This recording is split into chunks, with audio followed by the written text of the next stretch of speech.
देखिए, मैं हूँ नई दिल्ली के जंतर मंतर पर तमाम सीए यानी कि चार्टर्ड अकाउंटेंट जो कि अपनी मांगों को लेकर के केंद्र सरकार के समक्ष आए हैं। कहीं ना कहीं जो है संसद में इनके खिलाफ बिल पास हुआ है। आइए जानते हैं वो बिल आखिर है क्या जो कि इनके लिए नासूर बनकर आ रहा है। सर, पहले तो आपका मैं परिचय जानना चाहूँगी। मैं सीए शिव कुमार शर्मा हूँ, फरीदाबाद से हूँ। मैं चार्टर्ड अकाउंटेंट इन प्रैक्टिस हूँ और मैं 2016 से सीए हूँ।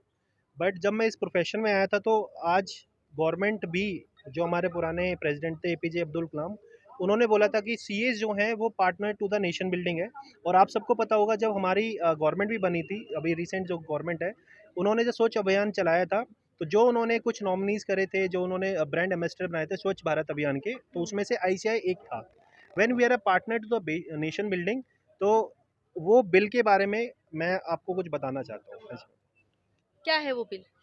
अभी दिसंबर में एमसीए की कमेटी थी, फाइनेंस कमेटी, जिन्होंने कंसल्टेशन पेपर लेके आया। जैसे कि हम सबको पता होगा कि कुछ भी हमें, चाहे वो टैक्सेशन का काम है, ऑडिटिंग का काम है, अकाउंटिंग का काम है, तो चार्टर्ड अकाउंटेंट हमारे देश के अंदर एक ऐसा प्रोफेशनल है जो दिन रात मेहनत करके पहले तो सीए बनता है, फिर दिन रात मेहनत करके अपने क्लाइंट, अपने देश के लिए सेवा करता है। कैसे करता है?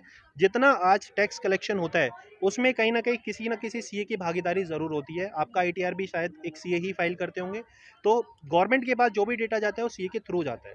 अब बिल क्या है? बिल कहता है कि अगर कोई सीए अगर कुछ गलत करता है, यहाँ पर सीए को छोड़ दीजिए, यहाँ पर सीए, सीएस, सीडब्ल्यूए, तो तीनों इंस्टीट्यूट्स जो कि अपने आप में ऑटोनॉमी रखते हैं, chartered accountant, company secretaries and cost and works accountant, तीनों की एक डिसिप्लिनरी कमेटी होती है, जिसके अंदर कि 5 मेंबर्स थे, 2 गवर्नमेंट नॉमिनी और 3 उसी काउंसिल मेंबर के मेंबर्स होते हैं। नाउ गवर्नमेंट व्हाट डूइंग, पहला कंडीशन उन्होंने रखी कि आपका डिसिप्लिनरी कमेटी क्योंकि अच्छे से फंक्शन नहीं कर पा रही है, विच दे आर एलिगेटिंग। आपको मैं बता दूं, हमारी डिसिप्लिनरी कमेटी काफ़ी प्रोफेशन से बहुत अच्छी है, काफ़ी देशों से बहुत अच्छी है, क्योंकि इसमें जो केसेस का रेशो है वो बड़े प्रैक्टिकलिटी से देखा जाता है। और जहाँ भी सीए का नाम आता है वहाँ पे काफ़ी सारे और भी लोग इन्वॉल्व होते हैं, तो एक सिर्फ सीए को रिस्पॉन्सिबल नहीं बनाया जाता। तो गवर्नमेंट ने क्या किया, अदर देन सीए 3 लोग, वो लोग बोल रहे हैं कि हम नॉमिनेट करेंगे जो कि अदर देन सीए होंगे, और वो भी हम नॉमिनेट करेंगे। यानी कि 5 में से 3 तो आपने अपने लोग बैठा दिए। तो अगर कोई केस आता है, कोई गवर्नमेंट ऑफिशियल कहता है कि एक सीए कल्प्रेट है और गवर्नमेंट ऑफिसर ही उसका डिसीजन ले रहा है, तो क्या आप सोच सकते हैं कि इंडिपेंडेंस होगी उसके अंदर? क्या आपको लगता है क्या वो सीए न्याय पा पाएगा? क्या उसको मिल पाएगा? बिल्कुल भी नहीं। और आप जानते हैं, आप सबका हमका टैक्स कटता है, अकाउंटिंग होती है, ऑडिटिंग होती है, बहुत सारी कॉम्प्लेक्स इश्यूज ऐसे होते हैं जहाँ पर कि एक सीए जो प्रैक्टिस के अंदर है, या जो सीए उस सब्जेक्ट मैटर की नॉलेज रखता है, वो ही जान सकता है। तो क्या, इसमें जो लोगों को नुकसान होगा, जनता को, वो कितना होगा? मैम अब इसके अंदर बताता हूँ। कहीं ना कहीं इससे हमारी इंडिपेंडेंस, हमारा प्राइड और हमारा ऑनर, आज हमारे कोर्स के अंदर 7.5 लाख बच्चे हैं। और बच्चे मैम हमारे अमीर घरों से नहीं आते हैं, हमारे पोस्ट घरों से नहीं आते। एक सीए बनने के लिए सिर्फ आपको क्या चाहिए? डेडिकेशन, मेहनत, उसके अलावा और कुछ नहीं। हमारे यहाँ पर इंस्टीट्यूट ने, हमारे इतने जितने भी हमारे 3.5 लाख से ज़्यादा चार्टर्ड अकाउंटेंट है, सारे कहीं ना कहीं गरीब फैमिली से आते हैं, विदाउट रिजर्वेशन, सबको इक्वल राइट है। तो जो हमारे 7.5 लाख बच्चे हैं, उन्होंने एक आईए का प्रपोजल रखने की कोशिश की थी, जो कि अभी बिल में नहीं दिया है। तो सबसे पहले तो उनका फ्यूचर खतरे में है कहीं ना कहीं, 7.5 लाख बच्चों का।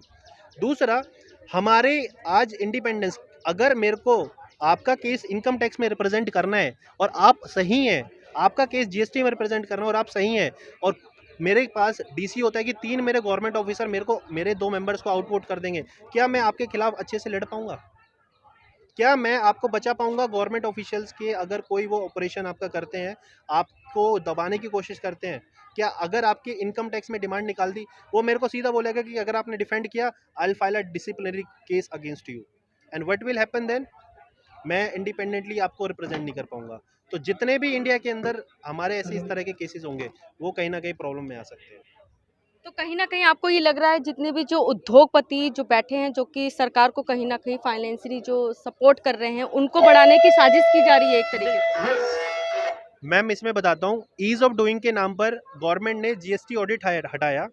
तो जहाँ भी चार्टर्ड अकाउंटेंट की ऑडिट इन्वॉल्व होती है, वहाँ पर high standards of quality we maintain, क्योंकि हमारे इंस्टीट्यूट ने बहुत सारे स्टैंडर्ड्स, बहुत सारी गाइडलाइंस हमें इशू की हुई हैं।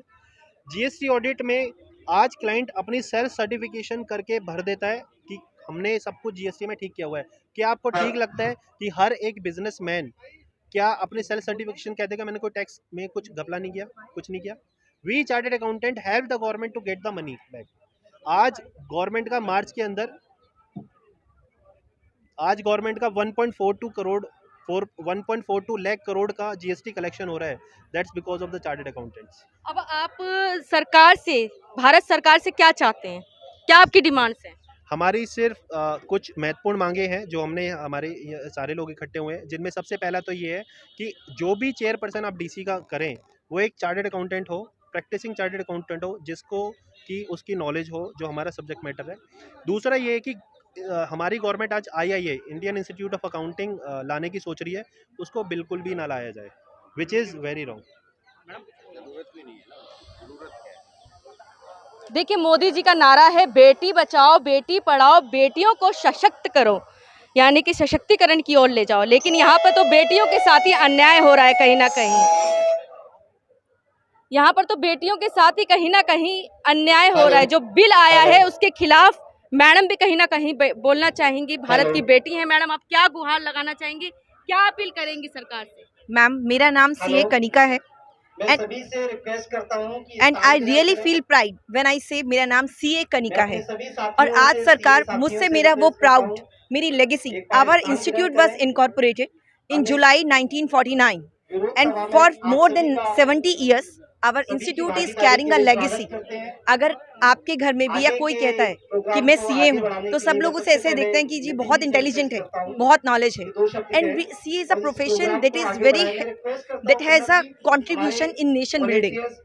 और आज की डेट में हमारा गवर्नमेंट आईआईए लाकर अभी आईआईए को प्रपोज कर हमारी उस लेगेसी को, हमारी उस प्राउड को कम करना चाहती है। गवर्नमेंट कह रही है कि सीए की मोनोपोली नहीं होनी चाहिए, कंपटीशन होना चाहिए। लेकिन हमारा इंस्टीट्यूट आज देखिए, जब भी पहले हमारा कैश बेसिस पे, कैश अकाउंटिंग बेसिस पे हमारे देश में अकाउंटिंग चलती थी, इंस्टीट्यूट ने एक्रूअल बेसिस पे लाया। जितने हमारे ऑडिटिंग स्टैंडर्ड्स हैं, अकाउंटिंग स्टैंडर्ड्स हैं, हमारे इस इंस्टीट्यूट का एनॉर्मस कंट्रीब्यूशन है नेशन बिल्डिंग में, अकाउंटिंग में, हर चीज़ में। और गवर्नमेंट को वो एक्नॉलेज करना चाहिए हमारा कंट्रीब्यूशन। और आईआईए लाके it will degrade the overall contribution and the prestige we are carrying as a CA.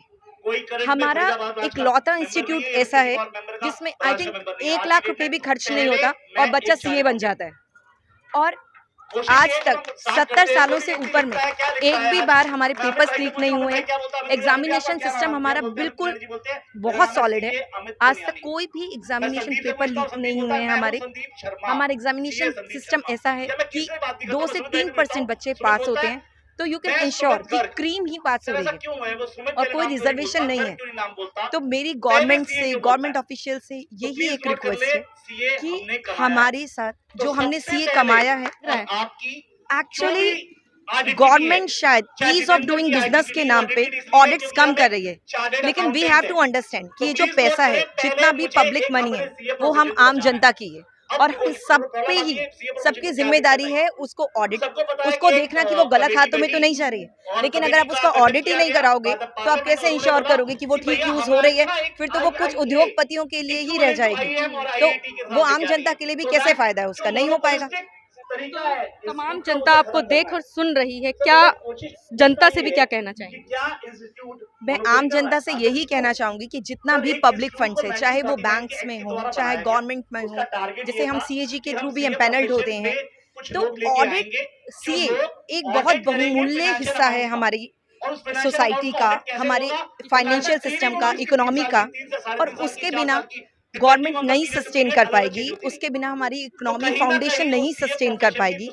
और सीए प्रोफेशन को वो गरिमा और वो प्राइड बनाए रखने के लिए कोई भी ऐसी चीज नहीं लाई जाए जो उसकी autonomous, as a autonomous body को या उसकी प्रेस्टीज को डाइल्यूट कर दे। आप सरकार से क्या अपील करना चाहेंगे? मैं यही अपील करना चाहूंगी कि जो भी वो आईआईए प्रपोज कर रहे हैं उसको हमेशा के लिए उसको हटाया जाए। अगर गवर्नमेंट को लगता है कि कुछ इम्प्रूवमेंट की ज़रूरत है या कुछ भी है, तो हमारा इंस्टीट्यूट 70 सालों से ऊपर से गवर्नमेंट को, देश को नेशन बिल्डिंग में हेल्प कर रहा है।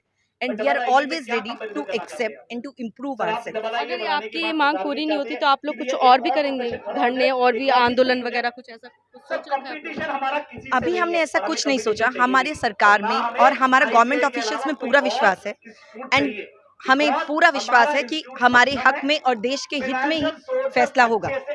धन्यवाद। हैं जो कि जंतर मंतर पर इनका विशाल धरना प्रदर्शन चल रहा है, जुड़ते चले जा रहे हैं। विशाल सुशांत गुप्ता जी हमारे साथ जो हैं बातचीत कर रहे हैं। सर, लगातार जो है सरकार कोई ना कोई बिल लेकर के आ जाती है और रातों रात उस बिल को जो है घोषित कर देती है। आज आप लोग के खिलाफ ये बिल आया है, इस पर क्या कहना चाहिए? मैडम, मेरे 2-3 पार्ट में इसका आंसर देना चाहूँगा। पहली चीज़ है कि इसकी बिल की ज़रूरत क्या पड़ी। देखिए, जब हम बात करते हैं सीए इंस्टीट्यूट की, ICAI institute of chartered accountants of India, तो सीए इंस्टीट्यूट कब बना था पहले सरकार को ये देखना चाहिए। सीए इंस्टीट्यूट बना था 1 जुलाई 1949 को, और 1949 was the year before the date when the constitution was adopted. ठीक है, हमारा जो देश का संविधान है, जो सबसे इम्पोर्टेंट पीस ऑफ पेपर है, ये 26 जनवरी 1950 को आया था और उससे पहले ही 1949 में सीए इंस्टीट्यूट की स्थापना कर दी गई थी। तो ऐसा क्या सोचा गया था हमारे फोर फादर्स ने जो सीए इंस्टीट्यूट की ज़रूरत इनको पड़ी, पहली चीज़। दूसरा, 75 साल होने वाले हैं इस इंस्टीट्यूट को और आप देख सकते हैं कि ऑटोनॉमी इसकी इंडिपेंडेंट है और सरकार जो है बिना मदद के, मतलब सीए इंस्टीट्यूट अपने आप को रेगुलेट करता है, अपने स्टूडेंट्स को रेगुलेट करता है, मेंबर्स को रेगुलेट करता है। कोई भी नया कानून आता है उसके ऊपर एक फाइनेंशियल आर्मी है, जैसे देश की आर्मी होती है वैसे CS are the financial army of the country. आप सीएस के अलावा देखेंगे तो आपको नहीं लगेगा दूसरा कोई ऑल्टरनेटिव है हमारे पास। तीसरी चीज़ जो मैं बात करूंगा, 140 करोड़ की जनसंख्या है, उसके अंदर सिर्फ 3 लाख या 3.5 लाख सीए हैं और हमारे 8 लाख स्टूडेंट्स हैं। तो ऐसा इंस्टीट्यूट जो अपने आप इतनी बड़ी आर्मी लेके चल रहा है पूरे भारत के लिए, 140 करोड़ की जनसंख्या के लिए, तो क्या इसके लिए एक रातों रात बिल लाना उचित है? पहली चीज़। दूसरा, अगर आप कोई मुद्दे लाते हैं तो ऐसे मुद्दे हों जहाँ इंस्टीट्यूट की परमिशन लें। ठीक है, सरकार के पास पावर है, बट सरकार अपनी पावर का गलत इस्तेमाल ना करे। पहले हमारे ये देखें कि हमारे अंदर जो हमारा सीए इंस्टीट्यूट है वो सही डिसीजन ले पा रहा है या नहीं ले पा रहा, और ले पा रहा है तो कुछ चीज़ें आपस में ही एक्सचेंज होती हैं। जैसे जीएसटी आया, मैं जीएसटी की प्रैक्टिस करता हूँ। जीएसटी जो आया बहुत खामियों के साथ आया, तो सीए इंस्टीट्यूट अगर नहीं होता तो क्या सरकार उसे करा देती? ईज ऑफ डूइंग बिजनेस की बात करते हैं, बट जिस तरीके के कानून सरकार ला रही है इससे ईज ऑफ डूइंग बिजनेस नहीं हो रहा है, इससे सीज ऑफ डूइंग बिजनेस हो रहा है। दुनिया, मतलब जो अपना भारत देश है, सरकार की जो खामियां हैं, सरकार जिन चीजों को छुपाना चाह रही है, ये उसी की रणनीति बनाई जा रही है। मैडम देखिए, सरकार का कहना है कि सीए हर चीज़ को उजागर करे, बट जिस तरीके से कानून बन रहे हैं उससे वो उजागर नहीं होगा बल्कि और दबती जाएगी। मैं एक स्टेटमेंट बोलता हूँ कि इकोनॉमी में अब इतने छेद हो चुके हैं कि सीए भी अब कितना सीए। ठीक है जी, तो इकोनॉमी में जिस तरीके से छेद होते जा रहे हैं तो ये किस तरीके की स्टेटमेंट है? आपको लगेगा थोड़ा सा कि ये व्यंग करा है मैंने, व्यंग नहीं है। आप अलग अलग डोमेन पे ठीक है बहुत अच्छे जा रहे हैं, बट इकोनॉमी के पॉइंट ऑफ व्यू से आप लोग थोड़ा लो जा रहे हैं, मेरा ऐसा मानना है। तो तमाम सीए स्टूडेंट्स से क्या कहना चाहेंगे और तमाम जनता से क्या कहना चाहेंगे? देखिए, मेरा बस इतना सबमिशन है कि हमें अपने इंस्टीट्यूट का साथ देना चाहिए, इंस्टीट्यूट की काउंसिल के ऊपर विश्वास रखना चाहिए। सरकार गलत नियत तो नहीं रखती मैं ये कहूँगा, बट जिस तरीके से हो रहा है थोड़ा सा सरकार को क्यूमुलेटिव सोचना चाहिए कि ब्यूरोक्रेट्स को बिल पास करना है, बट बिल को इम्प्लीमेंट कैसे कराना है। जब तक पास करने वाले और इम्प्लीमेंट करने वाले साथ में नहीं होंगे, जब तक वो बिल का सही तरीके से भी सम्मान नहीं हो पाएगा। यही मेरा कहना है आपके माध्यम से। देखिए, लगातार हमसे सीए जो हैं जुड़ते चले जा रहे हैं। हमारे साथ हैं नवीन जैन जी, जो कि कहीं ना कहीं इस धरने में आए हैं और सरकार से कहीं ना कहीं अपनी डिमांड्स रख रहे हैं। सर, आज जो ये धरना किया जा रहा है, आप भी इसमें आए हैं, क्या लगता है ये जो बिल आया है कितना आप लोगों के लिए नुकसानदायक है? एक्चुअली जो सरकार हमारे खिलाफ समय समय पे काम कर रही है ना, ये एक नैरेटिव है जो 2017 में मोदी जी ने लगा दिया और उसके वजह से हमारे स्कोप को लगातार कम किया जा रहा है, हमारी समस्या को सही से सुना नहीं जा रहा है। इंस्टीट्यूट समय समय पे अपने रिप्रेजेंटेशन गवर्नमेंट को देता है, लेकिन उसके बावजूद उस पर या तो प्रॉपर सुनवाई नहीं होती है या उसे प्रॉपर तरीके से इग्नोर किया जाता है। जब भी कोई कंप्लायंस करने की डेट होती है, हम सारे चार्टर्ड अकाउंटेंट एडवोकेट्स मिलके क्या कहते हैं कि डेट बढ़ा दो क्योंकि सिस्टम काम नहीं कर रहा है, और हम उसके खिलाफ बोलते हैं, लेकिन हमारी बात को सुना ही नहीं जाता। ना कोई डेट एक्सटेंड होती है, और एक्सटेंड होती है तो हमें ऐसा रुला दिया जाता है जैसे हम उनसे भीख मांग रहे हैं। इसी तरीके से अभी इन्होंने एक IIA का जिक्र करा। वो IIA बॉडी क्या है? केवल एक ऐसी बॉडी, एक IIM और IIT के तर्ज पे एक इंस्टीट्यूट बना देंगे, उसके अंदर एडमिशन देंगे और उनको क्वालिफाई करा के उनको ऑडिट करने की पावर दे देंगे। आप एक बात बताइए अगर कोई MBBS या कोई डॉक्टर को बिना हॉस्पिटल की ट्रेनिंग के कह दिया जाए कि तू सर्जन है और तू किसी का ऑपरेशन कर दे, तो क्या पॉसिबल है? नहीं पॉसिबल है। तो वही कार्य क्या करे जा रहा है, ये IIA बना के एक अकाउंटेंट को, एक व्यक्ति को केवल पढ़ा के, केवल किताबी ज्ञान दे के और उसके बाद प्रैक्टिस के लिए खड़ा कर देंगे और कह देंगे आप ऑडिट करो। और अभी भी जितने भी मिसकम्प्लाइंस होते हैं उसके अंदर चार्टर्ड अकाउंटेंट की इन्वॉल्वमेंट नहीं होती। इनका कहना है IIT और IIM से पढ़े हुए बच्चे बहुत बढ़िया हैं। आपने 90% वालों को जो एग्ज़ाम दे के क्वालिफाई होते हैं वो IIT IIM में जाते हैं। इसी तर्ज पर आप IIA बनाना चाहते हो। आप क्या चाहते हो, जो बच्चा 50% पे 12वीं तक पास होकर निकल गया, जिसे CA इंस्टीट्यूट ने सपोर्ट किया, आओ पढ़ो, अपनी क्वालिटी को बढ़ाओ और चार्टर्ड अकाउंटेंट बनो। आप ट्रेनिंग करो, काम सीखो, उसके बाद आप चार्टर्ड अकाउंटेंट बनते हो। आप IIM के तर्ज पे बच्चों को कम सीट दोगे, उसके बाद आप उन्हें क्वालिफाई कराओगे। जो CA एक बच्चा 50,000 लाख रुपए की एक सेल्फ स्टडी के साथ कर सकता है, एक गरीब व्यक्ति बड़ा अच्छी क्वालिटी लेके आगे बढ़ सकता है, आप उसे ख़त्म करने का प्रयास कर रहे हैं। ऐसा लग रहा है कि आप अपनी सीट को MBBS की तरह, जो खर्चा 1 लाख में एक बच्चा CA बन जाता है, वो MBBS की तरह 50 लाख में CA MBBS बनेगा। वो डॉक्टर की तरह उसकी जो कॉस्ट है वो इतनी बढ़ जाएगी कि आगे जाके आप इस सिस्टम को ख़त्म कर देंगे। पूरे CA इंस्टीट्यूट के खिलाफ, पूरे चार्टर्ड अकाउंटेंट के खिलाफ एक नैरेटिव चल रहा है। मैं इस नैरेटिव के अगेंस्ट हूँ। बहुत सारे मीडिया, बहुत सारे इंस्टीट्यूट, सब लोग चुप हैं, बोल नहीं पा रहे हैं। हम लोग इसीलिए खड़े हुए हैं अपने इंस्टीट्यूट को बताने के लिए कि आप करो, आगे बढ़ो, हम आपके साथ खड़े हैं, हम इंस्टीट्यूट के साथ खड़े हैं। हम सरकार के अगेंस्ट नहीं है, लेकिन हम नैरेटिव के खिलाफ है। सरकार बहुत सारे काम अच्छे कर रही है, हम उनके खिलाफ, हम उनके साथ हैं, लेकिन अगर कोई काम गलत कर रही है तो हमें उसके खिलाफ बोलना भी चाहिए। अपना नाम लेंगे। मेरा नाम हिमांशु है और हम सभी लोग जो यहाँ पे जो जितने भी चार्टर्ड अकाउंटेंट्स उपस्थित हैं और साथ में हम लोग CA के स्टूडेंट हैं, तो हम सभी लोग यहाँ पे उपस्थित होकर सरकार से यही अपील करना चाहते हैं कि मोदी जी, हम लोगों ने हमेशा आपका साथ दिया है, चाहे लोकसभा का चुनाव हो या राज्य जो भी चुनाव होता है, हर चीज़ में, हर मुद्दे पे हम आपके साथ रहे। लेकिन ये जो आपकी ये जो नीति चल रही है कि सरकार के हर दस्तावेज पे या हर कानून पे, हर जगह पे आप अपना नाम दर्ज कराना चाहते हैं, जो ये 70 सालों से भी ज़्यादा अधिक समय से ये संस्था चली आ रही है, इसके अगेंस्ट में आप जो संस्था खड़ी कर रहे हैं, ये कहीं से उचित नहीं है। ये हम छात्रों के लिए भी नुकसानदेह है, क्योंकि हम लोग यहाँ पे बहुत मेहनत से परिश्रम करके पढ़ाई करते हैं, यहाँ रिजर्वेशन नहीं होता। तो यहाँ जितनी पारदर्शिता है बाकी अदर संस्थानों में इस तरीके से नहीं पाया जाता है। तो हम लोग यही उम्मीद करते हैं कि आप कृपया इस जो IIA आया है इसको रोक लें और जो चार्टर्ड अकाउंटेंट चल रहा है इसके बेहतरी में प्रयास करें। धन्यवाद।